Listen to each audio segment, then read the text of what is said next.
We're on the road with Mickey, we're gonna have some fun. Regardless of the rain or sun, our trip has just begun. So buckle up, let's go, we're about to start the show.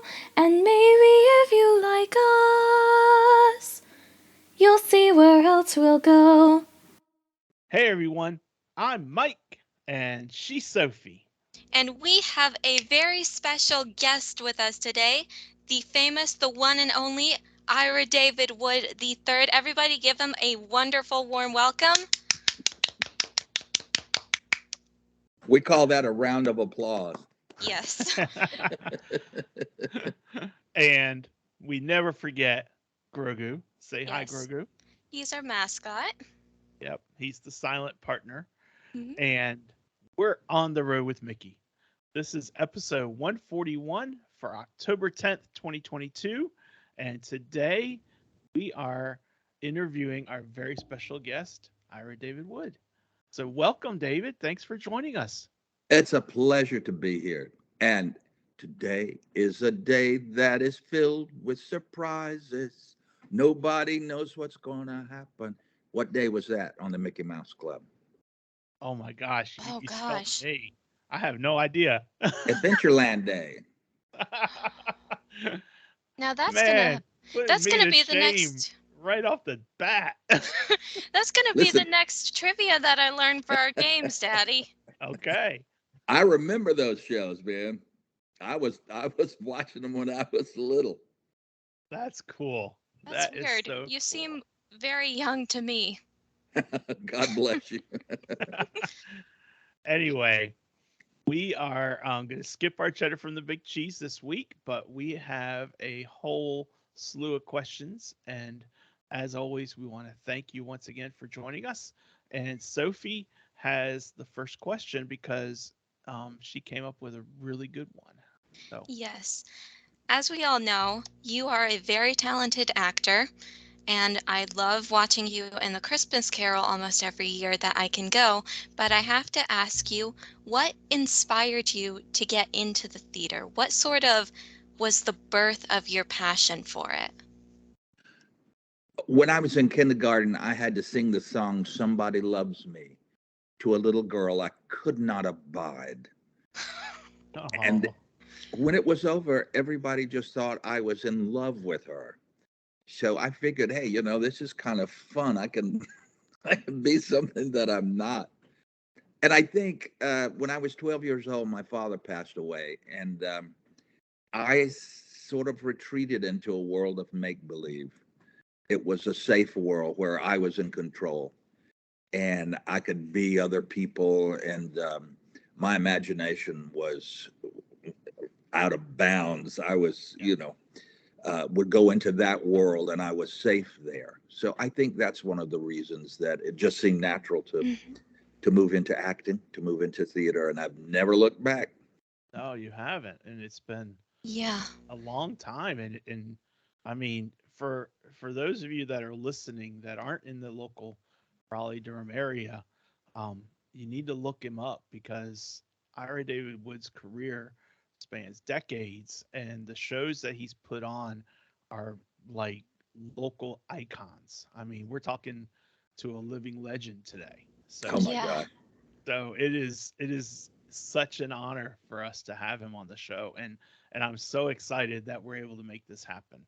Um, Yes. you Thank you. know, normally we have our third partner is Brenda, but she's on vacation in New England. She's Oh, gone whale watching and Hmm. eating lobster and oh, And just hopefully the hurricane isn't messing with her plans. yeah, I don't think it is. No. But she's having so much more fun than well, than she would be here. So even a rainy day in New England is a nice day. yeah. You're I right. You're I right. love that. When I was in college, I considered moving there, or at least going up to visit, and I decided not to because I thought if I ever got there, I'd never want to come back. It's just so beautiful. The seasons in New England are breathtaking. I do like myself a white Christmas. However, I'll leave that to you. I'm going down to Florida at the next opportunity. Oh, good, good. All and right. hopefully it's still there. Oh, yeah.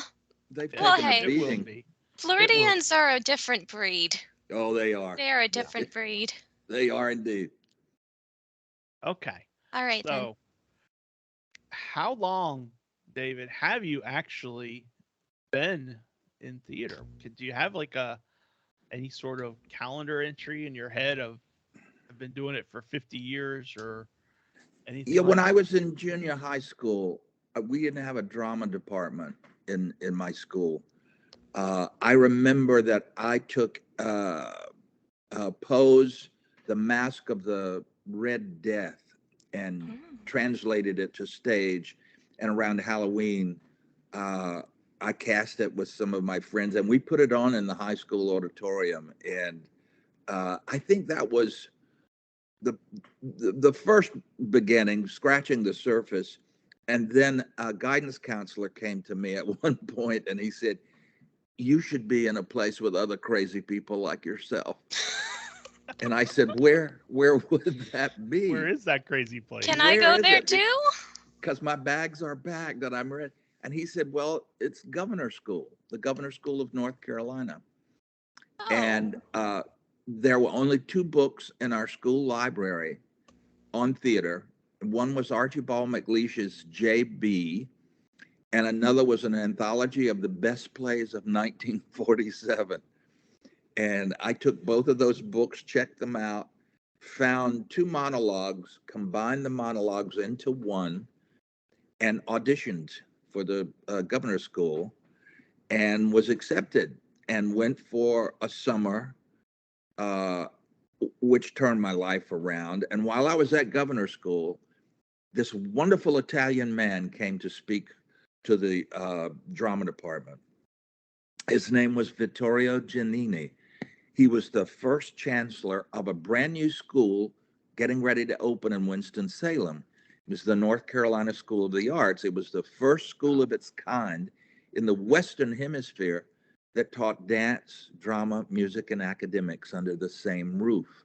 Wow. So I took my same audition piece and auditioned at the School of the Arts for a gentleman I didn't know at the time. His name was Sidney Blackmer. And Sidney played Ruth Gordon's husband in Rosemary's Baby, Wow. the warlock, the older gentleman who's a warlock. He was in Little Caesar with Edward G. Robinson. He was a Broadway matinee idol at one point in his life. And I auditioned for him, and he came up to me afterwards and he said, "It was very good, young man, but you do know you played Defiance on the wrong foot." And I said, thinking to myself, I didn't know that was a right foot or a wrong foot Yeah, for Defiance. exactly, right? So I just said, well, I'm still a teenager, so I am not secure in my rebellion. So I'm defiant, but I'm defiant on my back foot instead of my forward foot. And he looked at me and he said, "That was very good." he knew I pulled that out of the air. But Yeah. I went back to my school in my hometown where I was sitting in a class in vocational agriculture. I was a future farmer of America, not by choice. That was just what you did in those days in my school. And the principal's voice came over the intercom and he said, "David Wood, please come to the office." And right away, my heart went up in my throat. I couldn't figure out what I had What I done done that he wrong. knew about.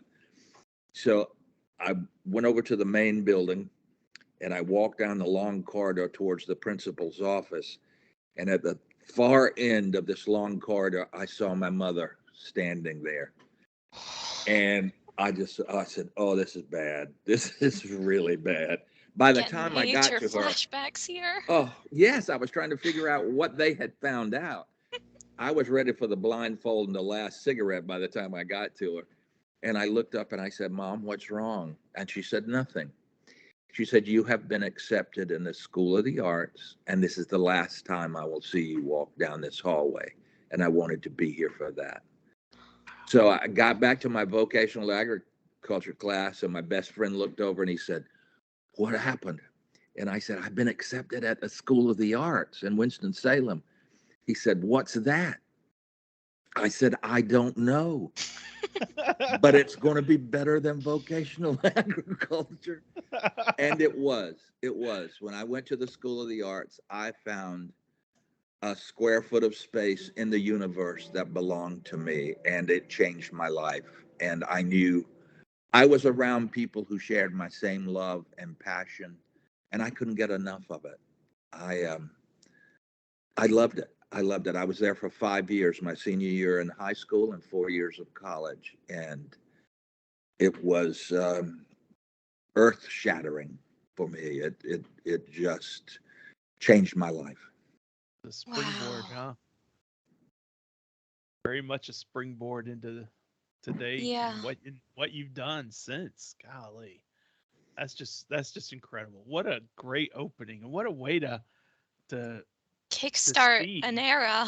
yeah, and to realize, hey, this is where I belong, and this is what I want to do, and then to work on it, and to cultivate it through all those years, and just come up with this is what I do. I perform, I write plays, I direct, I do what I need to do, and it's just incredible. So, Yeah. um, of all the performances that you've done, David, do you happen to have A anything favorite? that's a favorite, Mm. or are they all favorites in their own way, kind of thing? In their own way, they all are. I've often replied to that question that which finger of your hand is your favorite finger? I mean, you use them all, Yeah. and the ones that stand out, of course, Hamlet, um, and Cyrano de Bergerac. I loved that. Just recently playing the father with my daughter Evan Rachel Wood, being directed by my son Ira. Um, every production you're in is something you just give your heart and soul to. So it's really hard to say. Um, Yeah. yeah, Yeah. I, That I makes a I can lot of imagine. sense. I Each can one of them imagine. is like a masterpiece, really. In Yeah. fact, they are a masterpiece. They're not just like it. well, yes, it's what you're doing at the moment, and that's where you live in the moment, and you give everything to the moment. I think Mm-hmm. you want to go in heart and soul and mind and body and uh, uh, own your light. That's the thing, when you walk into that light, you want to own it and give something back. I mean, I was taught in theater history so many things, uh, but one of the things that stands out to me was the fact that there was a time that actors were denied Christian burials. They were outcasts. Really? Um, Mm-hmm. so people have earned us the right to do what we do. When John Wilkes Booth shot President Lincoln, um, ministers railed against theater and actors from their pulpits. And it was only John Wilkes' brother, Edwin, who finally went back onto the stage and won back our right to walk on those boards again, because that was probably the hardest thing that man ever had to do in his life, Mm-hmm. was to go back on stage as Hamlet after his brother had assassinated Lincoln. And people were there to throw garbage at him. I mean, to boo him off the stage. And they started to, and he stood there and let them do it until they ran out of steam and finally stopped. And then one man in the audience started to applaud. And then everybody started to applaud. That was the moment that all of us could step back onto the stage. So people have earned us the right to do what we do. And I've never thought of theater as a dessert or a polite entertainment. I think it's a main course, and it should get inside of you and make you think and make you walk out of a theater having seen you on stage, feeling better about who they are and what the world is around them. Yeah. So yes, I think that's what we all strive for. You know, there's a wonderful story about Laurence Olivier when he did Richard III, Hmm. which so many people said was just the defining uh, character in his career. You know, but he walked off stage after opening night, went into the dressing room, peeled off the prosthetic nose, and took his wig off, and he was taking the makeup off. And John Gielgud came running into his dressing room and said, Larry, my God, listen to them. They're still applauding. It's a standing ovation. My God, man, go back. Go back. You can have 20 more curtain calls if you want them. Olivier said, no, and was taking some makeup off. And Gilgood said, but Larry, why? My God, man, you were Richard tonight. And Olivier turned on him and said, yes, I know it, but how do I do it again? And that's what every actor has to go to battle with. You know, you hit that jet stream one night, you breathe a little bit of the ether reserved for God himself, and you say to yourself, oh my, how am I going to do this again? And so that's what you try to do every night, is reach that special. Pinnacle. Yes, yes. Yeah, the pinnacle. Well, I think, what acting is, it's merely communication, but I think occasionally it goes a dimension deeper and becomes what I call communion. And that's when souls meet on the same wavelength. And when that happens, oh my, I mean, it's incredible. It's Yeah. unforgettable for an Yeah. actor Yeah. and for an audience as well. Yeah. And we were there um after your surgery Oh, Yes. when Ira played Scrooge, yeah. and you were in the performance, but you weren't Scrooge. No. And I am telling you, for the performance we were at, there was not a dry eye, and this guy right here had the tears were just flowing. They I were don't Well, just think there was a flowing, dry eye in that entire and theater. that encompasses exactly what you're saying. That moment when it grabs you by the heart, and you realize exactly what really matters. You yes, know, and I think that's what we strive to do in theater. We're not always successful, but boy, we aim for the bullseye. And that was a very moving time for me.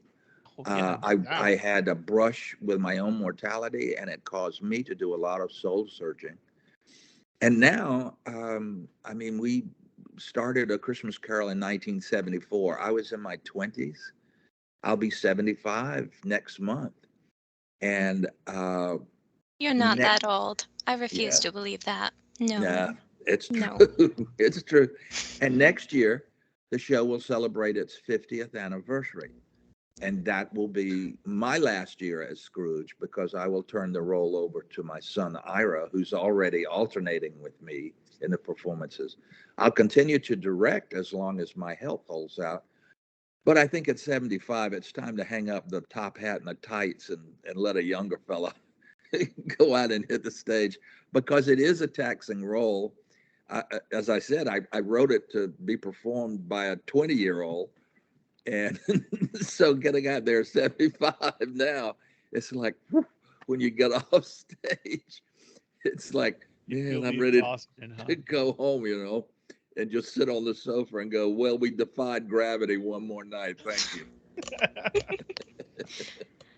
So, what gave you the idea of actually doing your own adaptation of A Christmas Carol? Well, again, I'm back at the School of the Arts. I think my second year there. And I went to see the Nutcracker Ballet, which I had never seen. I'd never seen a ballet before. And when the curtain came down, I could not get up out of my seat. I was just blown away by this incredible performance I'd just seen, the music, the choreography, and not a word was spoken. And yet you were wrapped in this story of Christmas and the holidays. And I remember there's that wonderful party in the first act where all of the children gather around the Christmas tree and they're given one gift. The boys get a drum or a trumpet, and the girls got a doll baby. And I thought, they only got one present and they're ecstatic. That's wonderful, because, we're in our day and time, the kids got piles of toys and they sit around going, is that all? So I'm sitting there looking at these kids just having the best time with one present. And I went, oh man, if I ever get a chance, I want to be involved in a show that leaves people feeling like that. So flash forward to 1974, Theater in the Park, when we had done a season of Shakespeare. We had done Romeo and Juliet. We had done Taming of the Shrew. And we got to the holiday season when all of the theaters in Raleigh, by the way, were closed. They weren't open during Christmas. And I thought to myself, wow, let's open the theater. Let's do a Christmas show, because Christmas is a time that families want to be together and share things together. So since William Shakespeare had not written a Christmas show, we went to the second best English author, Charles Dickens. And I said, let's do a Christmas Carol. But I had definite ideas in mind. I wanted to do it in the style of the period. I wanted to make it look authentic, but I wanted to do a musical comedy because I just thought it was more accessible if people could laugh, and particularly where Scrooge was concerned. I didn't want to play him as the morose, dark character that Charles Dickens had written. I wanted him to delight in trying to wreck Christmas for everybody, because there's a little bit of Scrooge in everybody around the holidays. I mean, television tells us everything is perfect. The turkey is perfect, the house is clean, the tree is beautiful. And it's not like that. I mean, it's very stressful over the holidays. So everybody does have a little bit of Scrooge in them. And I said, well, let's go down and pull that Scrooge out and deal with him. And then shed that so that when you walk out of the theater, man, you're ready for the holidays. You feel good. So I said, okay, that's the pathway into this. And so the other thing I decided to do was I wanted Scrooge to carry a teddy bear in Act 2, because I thought the kids would identify more with him. He was afraid of the dark, needed that teddy bear just like they did. And I wanted Christmas Future not to be the scary skeleton of death, I wanted to make him humorous, which is difficult. And I tell whoever plays that role every year, you got the hardest part in the show, because you're playing death, and death is not humorous. So let's do our best. So we made him a befuddled old undertaker who's trying to get Scrooge to get in the casket and just end it. We'll take you away. And Scrooge finally says, going, no, I don't want to go. So we took most of the lines right out of the book. And I think people are surprised sometimes when they see the show at how much of the book is actually in the script. We have added political humor, topical humor to the show, because I think it makes the show relevant. And the greatest compliment we get comes from the dads, because the mothers are the one who gets the family to the theater. God bless the moms. They're the ones who go in and go, all right, everybody get in the truck. We're heading to Memorial. We're going to see a Christmas show. And the dads are going, oh, really? Oh, please. Because they know somewhere there's a Dukes of Hazzard rerun on television that they'd rather see, But they get dragged in to see a theater play. And then when I see them after the show, if I happen to run into a dad, it's so wonderful when they come up and they go, I didn't want to see that show, but I tell you what, it was good. And I'm going back to the office. I'm going to tell everybody they need to come see this theater show because it's really good. It made me laugh. I cried a little bit. And I'm just going, well, that's it, man. That's why we it. do what we do. And I wanted it to be a family show. I wanted, I didn't want moms and dads to drop their kids off. I didn't want it to be a babysitting service. I wanted everybody to come together. So there's, there are two layers of humor. There's the visual humor that the kids get, and then there's the humor that kind of floats out there that the adults are sure to get and laugh at. There's Oh, one song, for instance, Don't You Recall, where the cast sings, Don't You Recall Your Christmas Mornings Long Ago? And I tell them every year, kids won't get that song. They won't understand. That's the song the kids will fidget in. But every adult in the audience will understand that because kids haven't lived long enough to have Christmases to remember. They live in the moment. They're excited about the coming Christmas. Exactly. But we have so many memories attached to Christmas. And Christmas is a bit of a depressing time to most adults because it represents a time where we are very aware of loved ones who are no longer with us. And we miss them, particularly at Christmas. So we carry around a little depression that we don't always recognize for what it is, but I think that's what it is. And we try to recreate Christmases from our past. The tree goes in the same spot every year. They're the decorations that come out and go in the same places. We have to recreate that past.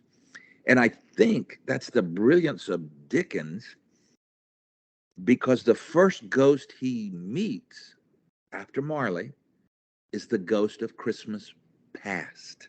yes. And he has to go back and heal that hurt child that he was when he was in the boarding school, Mm-hmm. and he doesn't think he's going home for Christmas and he's left alone, which is a child's greatest fear, that they're going to be left alone. And his sister comes in and says, no, you're coming home. We're going to have Christmas together.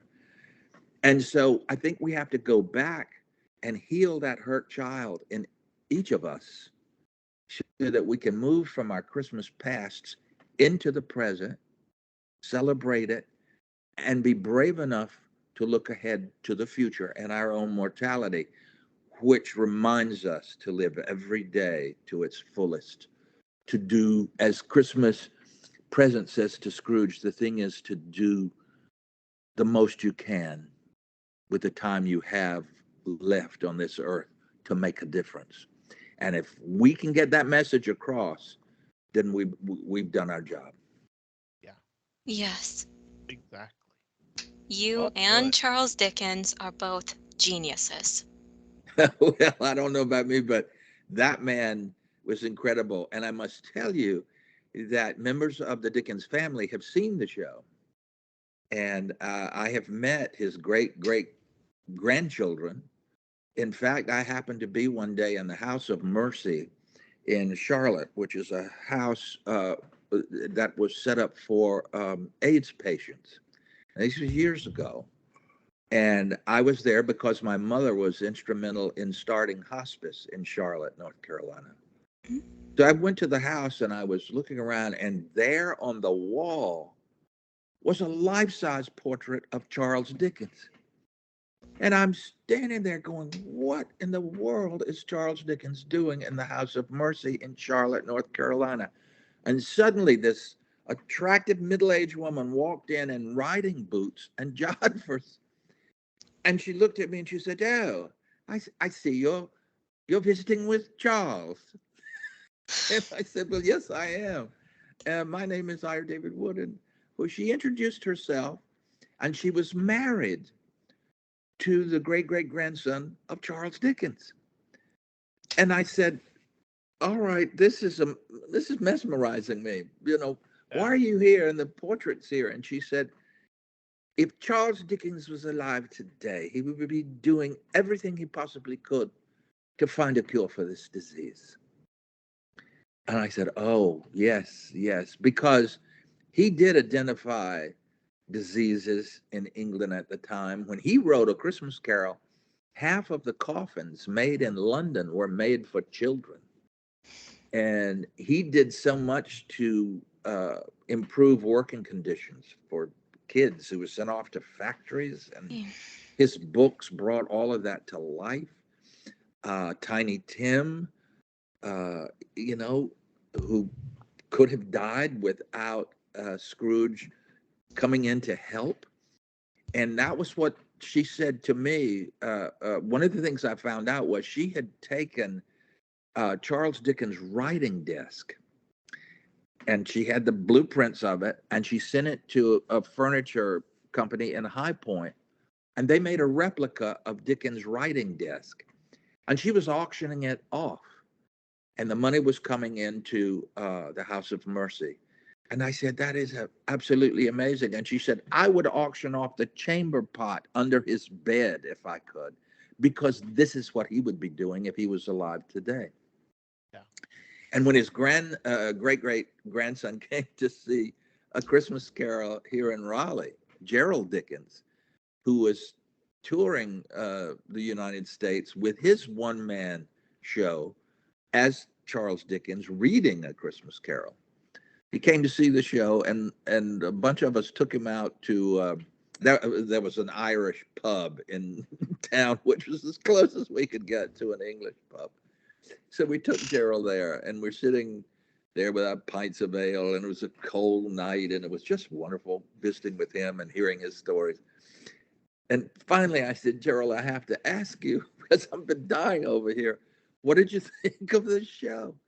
And he said, oh, I loved it. He said, I thought it was marvelous. He said, now, I think Charles Dickens would have had one problem with it. And of course, my heart went up my throat, and I said, well, what is that? And he said, I think he would have wanted to play your role. And I said, if he was here, I would happily give it to him. Yeah, here you go. Have at it. So, you know, occasionally we have Dickens purists who have to be taken out of the auditorium on a stretcher because they're in shock. This isn't the Dickens I know. Right. And while we do take liberties with the story, the message is the same. The message of transformation that we're all capable of, being better than we were, better than we are, is still the message. And you laugh a lot in the show, but at the end, if you don't shed a few tears, I you know, because we need to check the heart there. Everything turns. And I've said to people often, if you want to know what Christmas is, what it feels like, the tangible feeling of Christmas, I say this to the cast.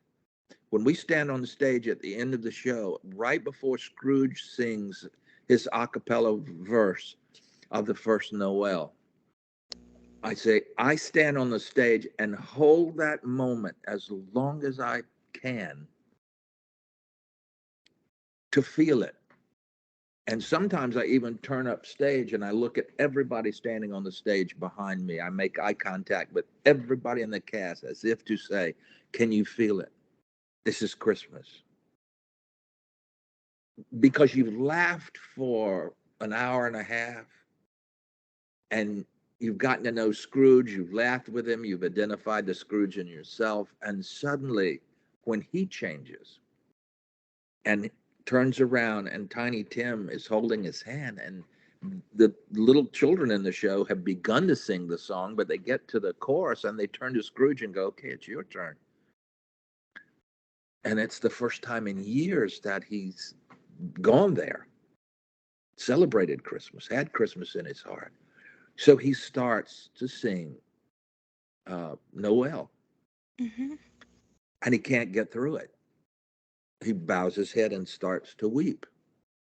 And the kids just come and embrace him, and he lifts himself up from that embrace, and the whole cast joins in, and we sing Noel and then Joy to the World. And those are the last two songs in the show. And I say that moment before Scrooge sings is a moment Laurence Olivier said you couldn't get in a theater with over 1,000 people. that they wouldn't sit and hold the silence. And God, thank you that Olivier lived long enough for me to meet that man and to tell him a community theater in Raleigh, North Carolina got that moment every night. And we've gotten it every night for 48 years. And to me, it is Christmas. And if you put your hand up, the force just pushes it back. It's like the love that suddenly just rolls over that stage and hugs everybody is life affirming and life changing. So that is where we try to get to with all of the laughter and the shtick and the funny stuff, is to get to that moment. And yes, so it every single night it's a healing for those of us in the show. When Tiny Tim is tucked into bed by Bob Cratchit during the Christmas present scene, Scrooge and Christmas Present and Jacob Marley sit on Scrooge's bed and watch the scene. And I blocked it intentionally that way. And I told the lighting designers, you have to take the lights out on us on the bed. Everything is that bedroom. And Bob Cratchit singing the lullaby to Tiny Tim. Because that's the last time that I saw my father, was when he came in to tuck me in bed. And when we were writing that show, everything was done except for that song. And I sat at the piano one night with Terry Mann and J.K. Farrell, and I said, I want to write a lullaby for Bob Cratchit to sing to Tiny Tim. I want it to be the words I never got to hear, and words that any parent would want to sing to their child. So we started, and one day, my son, when you're grown, you will remember all the happy times you and your dad have known. And on the day that you do, you'll know somehow I'm remembering too all my happy times with you. And it just flowed out. Every night, it's bittersweet for me. Sure it is. It hurts because that's me and my dad. And he says goodbye to me every night, just like he did, without realizing that was the last time we've had. So it's a healing for me. I'm able to revisit that moment that changed my life and took so much away from my youth. Millet said in a poem, childhood is a kingdom where no one dies. And when my dad died and I was 12 years old, my childhood was gone, really. And that's why I fought so hard to retreat into that world of make-believe. Anyway, I know I've gone around my elbow to get to my thumb, but those are the reasons that I decided on A Christmas Carol and decided to present it the way we have always presented it. And I think we found a wonderful combination. Over 30,000 people come to see the show every year. Right. So they're like family. Excuse me. I think I saw online that over the years, there over 2 million people have come to see A Christmas Carol. We figure, yes, it's been around 2 million people. And the one thing I tell the cast every year is, on that first night, I said, okay, you're no longer a cast. We are a family. And we're going to treat each other as family. We share hugs. Excuse me.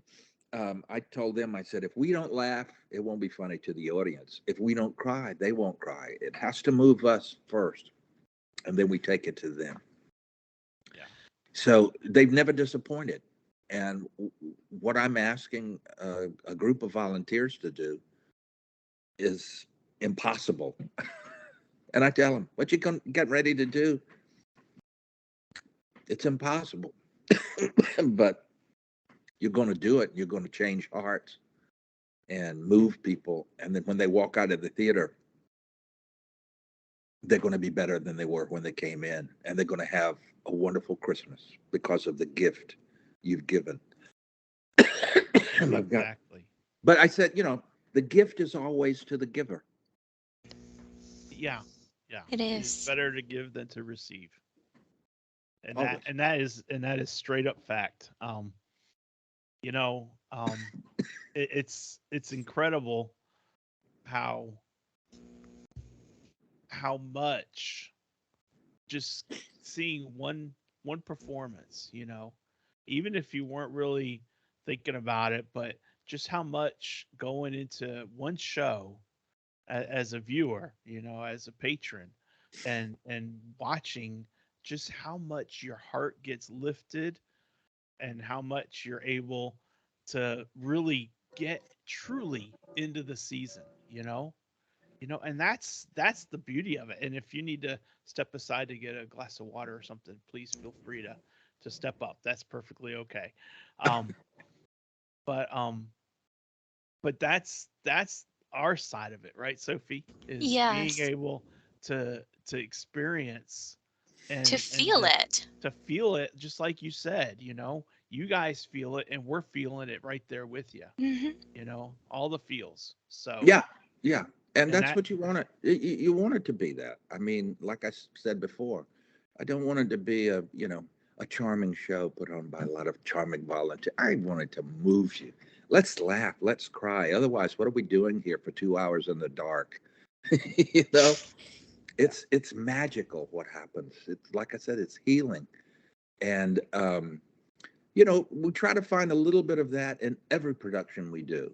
Even when you're doing a show like Dracula, Hmm. you want to move people, you want them to jump and whoa, Yeah. because we love being scared. You go on a camping trip, you have a sleepover. What's the first thing somebody says late at night? Let's tell ghost stories. We love it. So, whether you're doing a heartwarming show like Christmas Carol and the Father, or you're doing a heart chilling show like Dracula or Let the Right One In, you want to move people. You want them to experience emotions and clear the pipes a little bit. yeah yeah so like I said before we got started, Sophie and I, this is predominantly a Disney podcast. We Hmm. started it January of 2020. So our podcast is so old, it's pre-COVID. Okay. Hmm. and Yeah. um Only and barely pre-COVID. barely pre-COVID. But anyway, um one of the things that I was really excited to hear about was when your daughter Evan was cast in Frozen 2. And I know our podcast on the road with Mickey would not exist if Sophie hadn't said, "Yeah, I'll do the podcast with you, Daddy." You know, so tell me a little bit on just how big, how proud you are with the kids, and how they're able to live out their own dreams, and in some ways follow in your footsteps a little bit, and so Well, just talk I about don't that know a little about bit. that. I've often said where they're concerned, to take any kind of credit, it's like running down the hill in front of a boulder, pretending you're directing its course. Right, You know, right. they've just blossomed and come into their own. Evan called me the day she went in to record her song. And of course, nobody knew at the time, and it was a big secret. We couldn't say Right. that she Couldn't was say. going to be a Yeah. voice in a Disney movie. But she called breathlessly, excited, and Dad, I'm in Disney Studios. And I went, oh my gosh. I said, this is so special. And the profundity of it hit me. And I said, you know how we listen to When You Wish Upon a Star, Someday My Prince Will Come, all of those songs from all of the Disney movies. I said, Evan, this is immortality for you. People will be listening to your voice even when you're gone. from the earth. This is a very profound moment. And when you walk into that building, I hope you open your heart and your soul to everything that's going on. And you And she were said she walked right. in, and well, she was going down the corridor, and she said there were cells, cartoon cells on the walls. These priceless cells, Pinocchio and Peter Pan, and she said, and there was Walt's office restored. And she said, finally, she said, I got lost just in wonderment. And finally, one of the guys came out and went, Evan, when you get a moment, We need you over here. So she went in and just centered herself, as she has amazed me so often being able to do, and sang that song. And when she finished, she got a standing ovation in the studio. Everybody just applauded. And then later, when the movie came out, my wife and I and my youngest son snuck in to the back of a theater one night to see it, and it just I lost it. I mean, when I heard her sing, it was just so beautiful. And her adventures in meeting everybody who was in the cast, who voiced characters, and all of that, and the fact that my grandson got to go, Yeah. and meet the people whose voices he heard, and he kind of takes it in stride now. He knows all of the characters, but I don't know, when I was younger, growing up, I don't care where we were in the neighborhood playing. It was on a Sunday night, over the weekend. You always back in the house when the Wonderful World of Disney came on, and of course we saw the Wonderful World of Disney in black and white most of the time. One family in my hometown got a color television, and it must have been 20 of us kids crowded in the living room one night to watch the Wonderful World of Color, in color. And it was amazing. And I told Ira and Evan when they were growing up, I said, you have to understand, we didn't have video recorders, TiVo. Now you can push a button and see Disney anytime you want. We had to wait until they reissued Pinocchio or Bambi. One of the most traumatic movies in my life. Bambi, oh my gosh. And the rats in Lady and the Tramp frightened me. I mean, the rats with their pink eyes running around. I mean, Disney had a profound effect on our generation because of those indelible things that just got implanted and, part of us. And of course, and you all know this because of the way you feel, but the first time you walk into Disneyland or Disney World, it's like, oh my gosh, it's all real. It really is We real. talked about that Yes, last week. that Last was week our topic. we were Who, talking about who. I'm sorry, Sophie, for yeah, interrupting. You go ahead. yeah, the topic last week. Sorry, I wanted to speak. I've been listening so much. It was like, I want to make sure I'm here too. Last week's topic was the topic of who first introduced us to Disney. And obviously, my answer was my dad. I didn't say I was introduced into it. I was born into it. Into it. Yeah. And Yeah. his answer was his grandparents, so it was a generational thing coming, and the best way we can describe it is a bubble. It's a bubble, and once you pass through that barrier, Florida does not exist. It's a world of make-believe, and it's wonderful. Almost as wonderful as theater. Well, it is theater. I think, that's exactly the way Disney approaches the design for it. I mean, it's also theatrical, and it's all a lesson in applied psychology, that turning this way and seeing this visual image stimulates something in us. And that's the brilliance of the Imagineers who put that thing together. The perspective, the colors. I mean, there's so many things that go into one little part of the whole. And when you realize the magnitude of detail that Yeah. went into the design, it's just amazing. And that Walt had so much of that in his brain. I mean, that that one man could come up with so much of that and inspire the people who worked for him, who adored him, because he just loved people. And uh, and I love hearing them talk. When one of the Imagineers said there was one time we asked Walt how tall Mickey Mouse was, and he said he put his hand down, and we realized that was the only time Walt ever told anybody how tall Mickey Mouse was, and they were there. So you think about all of those moments and what he gave to the world and the difference that it still makes. Yeah. It's quite amazing. And I was sharing with you all before we started taping that my brother-in-law is a former Disney Imagineer, and he has, oh my gosh, I could listen to him forever when he talks about working there. And we would, a couple of years ago, we took my youngest son back. We told him, we said, okay, when you get young enough, we're making the pilgrimage.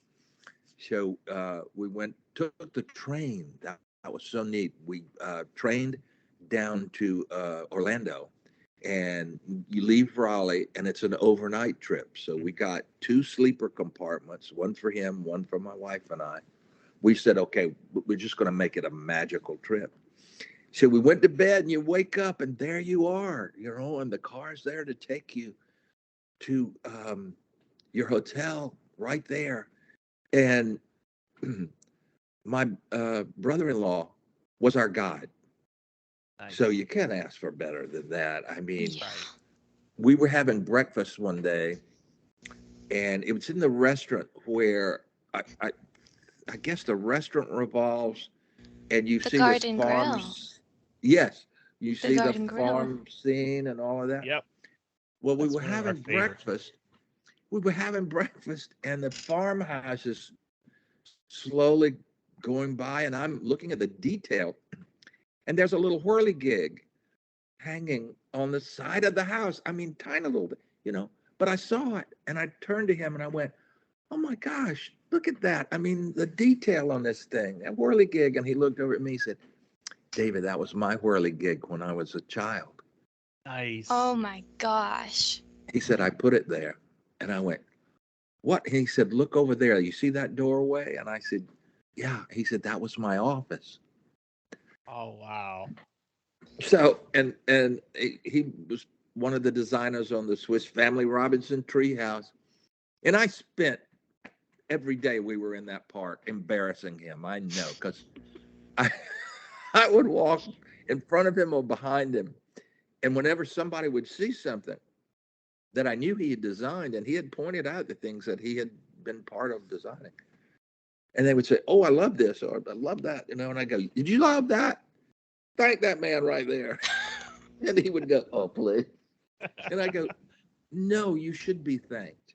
These Yeah. people should know, because I mean, this is special to Yeah. meet somebody who helped design this to make dreams come true." Exactly. And it's not just for littles; it's for biggles. We come into that park with so much baggage, because we've grown up with Disney. I mean, we've laughed and we've cried with all those characters, and suddenly there they are, and they don't break character. And oh, I remember when we took Evan and Ira, and they were small, and Evan didn't feel good one day, and we were having breakfast, and she was kind of sitting there, a little gloomy, and we were having a character breakfast, so all the characters were there. And I mean, Cinderella and Snow White just went over. Goofy gave her a hug. I don't know how they knew, except they just saw that the light was a little dim. they just went over and hugged her and loved her. And of course, there are no words because they don't speak. So it's all in the gesture. And Yeah. she just came to life. So, yeah, it's a special experience. And Disney has been such a part of my life. And through his the movies, I learned a lot about theater, actually, how to present things, how to get that exciting tension going. And uh, I can remember the artwork to this day in the little golden books that I read when I was a child. The Donald Duck's world, his trees and the hillside, those panoramas just have embedded themselves into my memory. I think when I finally die, if I go to heaven, that's what it's going to look like, you know, and I'll be a happy camper. Yeah. I Just a feel that. stroll around. I feel that on such an emotional level because I've always wanted to be inside Winnie the Pooh's treehouse. I just want to know what it looks like. If I could live there, I would. Yeah. It's just, they're immersive and they're wonderfully made. It's magic in its most basic form. It is. It is. And tangible magic. You know, it's always wonderful to have dreams. It's even more wonderful to see a dream become a reality so that you Yes. can actually reach out and touch it and go, yes, yes, it does exist. And it is the happiest place on earth, you know, because it's a place where dreams are realized. And you can't put that many people together in one space where so much magic is happening and so much love is being shared and not have a corner of the world that is remarkable in its ability to change lives and touch hearts. Well, So, the yeah, beauty of Disney, whichever park you're at, is you are able to set yourself aside, set aside the adultness of it, and you're able to recapture the youth that you may remember as a child of doing this or doing that, and you're able to just rekindle that in you, yeah, yeah. for however long you're there, and hopefully it impacts you enough that that child can move on with you back home and still be a part of you when you get back home, you know. That's true. I can Yes. I can hear a song. Um, when you wish upon a star, I can remember the seat in the theater I was sitting in. I can remember the smell of popcorn. I can remember it. That moment is indelible in my mind. So all I have to do is listen to that song, and I'm that kid again, sitting in that dark theater, watching this amazing animated story come to life. Yeah, it takes us back.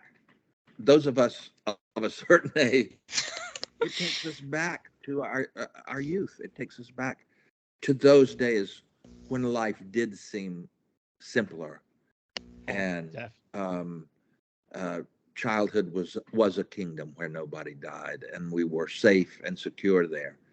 So I think that's one of the reasons we love to go back, because we are allowed to touch our past again and continue to heal uh, anything that was hurt there. And when we walk out, we're stronger people, I think, more resilient, I hope, you know, and that's what good theater does. And Disney knew good theater. He Yes. knew it and took chances to do it when people told him he was crazy, that nobody was going to sit and watch a full length cartoon. yeah. But you know, Guess again, it's off. right? Yeah, and it's often said of him, you know, it said that the rest of the world was looking through glasses all the time. He had 20/20 vision. You know, he saw what was possible, and isn't that what so many of our dreamers who've changed the world have done? They've seen what's possible, and they didn't stand on the edge of their dreams. They went after them and they made them happen. And I think, and I've said this often to young people who want to have a career in the theater, that one of the few things we can choose as artists is where we take our stand. And, which is one reason I took my stand here in Raleigh. I've never regretted it. And it's been a fulfillment of a dream for me.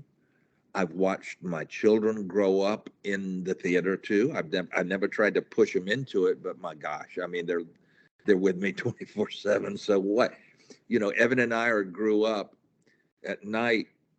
They were in sleeping bags in the prop room that overlooked the stage, and the babysitter was sitting in there with them. I remember we were doing Shakespeare's Othello, Wow. and their mother was playing Desdemona.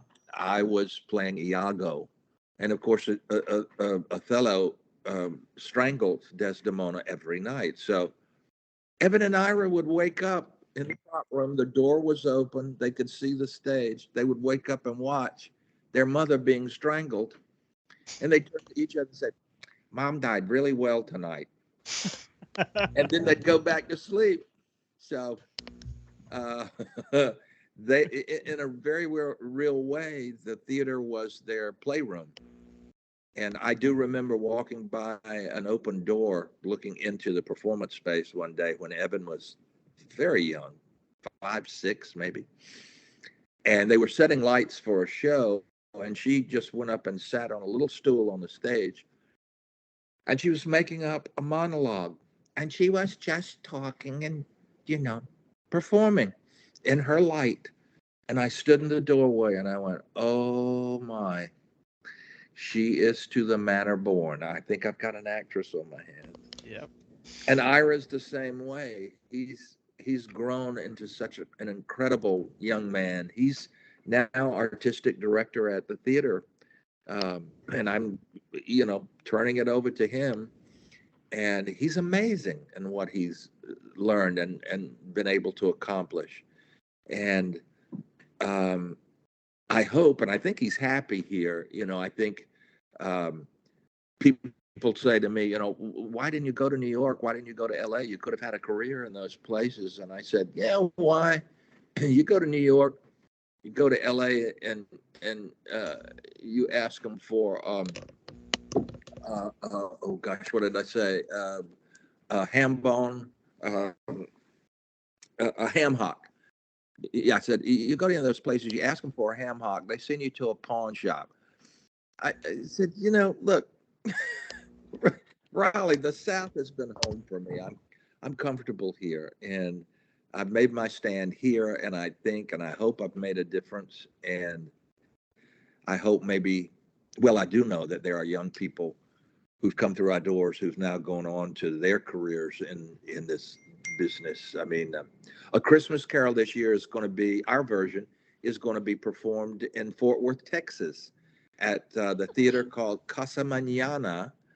And the producer of that theater who asked to do our version was our very first Tiny Tim, Wally Nice. Jones. So he will be Wow. producing our version of A Christmas Carol this year. And that's, That's that's cool. wonderful to see that now they are out changing lives. They're making a difference. Frankie Muniz, Malcolm in the Middle, he was our Tiny Tim. Michael C. Hall, Dexter, was our Peter Cratchit. Lauren Kennedy is back now, with her own theater here in Raleigh. She came through the doors as a kid. So I look back and I see these kids grown up now, and I kind of go, yeah, that's good. Yeah, that's good. I can put my head on my pillow at night and go to sleep feeling justified. We did good. We made a difference. Yeah, Yes. you mentioned to Evan how her song for Frozen 2 is immortality for her for years, Yeah. even after she's gone. Well, the Mhm. same thing here. with a Christmas Carol. That's your legacy passing along, you know? Well, that's true. Of course, the difference is, I told Evan, I said, they will hear your voice. I mean, your voice will be alive. Theater is different. Theater is like footprints in the sand. We live for a night, the curtain comes down, and what you've seen is over. It won't happen again. Even though we're doing the same show the next afternoon or the next evening, it's going to be a little different. So that's what we do, I think, in theater. We leave footprints in the sand, but they're good footprints, but we know they're not going to, they're not going to Yeah. last. Where they live is in people's memories, in people's hearts. Yeah. And Exactly. that's a good thought to think, um, that after I'm gone, even, people will say, I remember going to that show when I was little. And I went into a restaurant the other night and the bartender handed me a drink. He said, it's on the house. I said, well, thank you, but why? He said, I saw a Christmas Carol when I was a kid. Okay. I love that. Here's a drink. I just, so every now and then, I do have to tell you, there was one story that blew me away. One time in my life, I went to China and I was in Beijing. I was touring the Forbidden City. Uh-huh. Lucky, I want to go there. Oh my gosh, this thing is just unbelievable. It's like walking into Disney. It's just breathtaking. And I'm standing there looking at this temple. That's one of three big temples that you go through in stages to finally get to the throne room. And I'm standing there taking it all in, and there's a couple from the States standing next to me. And they look over at me, and one says, are you Ebenezer Scrooge? And Nice. I said, I don't believe this. I mean, all the way in Beijing, China. And one other story. Oh, I love this story too. It was so fun. Uh, Evan and her husband at the time, Jamie Bell, uh, and I were in New York, and we had gone up to visit them, and we were hungry, so we decided to go to an Italian restaurant and have dinner. And we found this Italian restaurant that was really up and coming. It was going to be the place to go, and we happened to get there right before it really went crazy. But it was still packed, and they had to seat us at the counter, which was fine. So Jamie Bell sitting on one side, Evan sitting on the other, and we're enjoying a meal. And I happened to glance down, and I saw this lady kind of leaning and looking, And I just said, well, I think the cover's blowing you all. I think you've been recognized. And this lady kept peering at, us at the counter. And I looked and I said, oh, yep, she's getting up. She's heading this way. And the lady walked up. And of course, Jamie and Evan kind of get ready to receive company. And the lady walks up. She goes, are you Ebenezer Scrooge? Didn't And know I them got from up. Adam and Eve, right? Oh man, I just got up. I went, thank you. I said, you're getting free tickets to the show this year. I said, you have made my trip to New York. Sitting here between Jamie Bell and Evan Rachel Wood, and I'm the one that gets recognized. And of That's course, they funny. loved it. They just Yeah. died laughing, and they went, well, we are in the presence of greatness. Exactly, right? You're like, They were kids, right. kids, don't forget this moment. Yeah. Yeah. Oh gosh. Well, Sophie, do you have any last questions for David? My one last thing. Um, and this is one that is just completely out of the blue, but it was kind of like a footnote almost.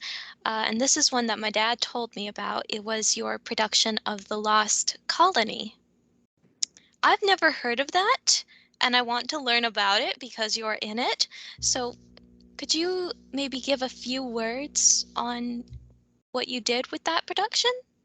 The Lost Colony was written by a North Carolina native, Paul Green, who won a Pulitzer Prize for In Abraham's Bosom.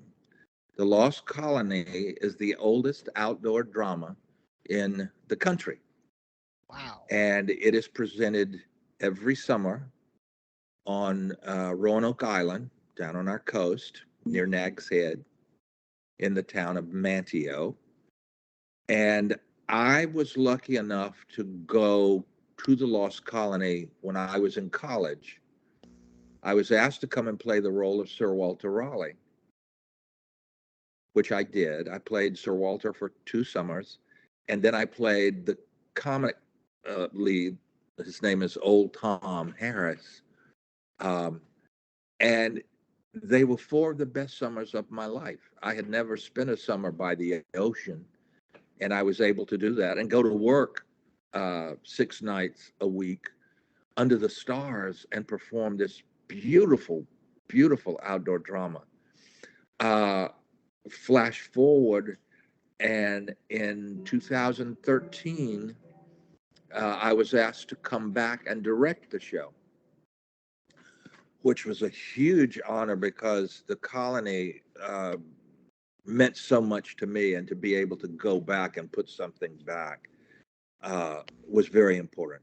So I was there for 7 years as the artistic director for the show, and decided after 7 years, that was good enough for me. I had repaid that debt, and it's still going on every summer. And if you ever get a chance, you should, and you're in that area, and which is an amazing place, from the theater, you can look across the Roanoke Sound and see in the distance the tiny light on the Wright brothers monument where the first powered flight took off. Wow. Wow. And I have a great little story about that. When Neil Armstrong landed on the moon, I took my girlfriend and another couple of friends of ours who were in the show. We drove over to the beach. We had dinner. We bought 3 bottles of champagne, and we drove to the Wright brothers monument. Do you know how many years passed from the first powered flight till the night we landed on the moon? I do not. 60 years. 60. Whoa. 60 years from that first little putt powered flight to landing on the moon.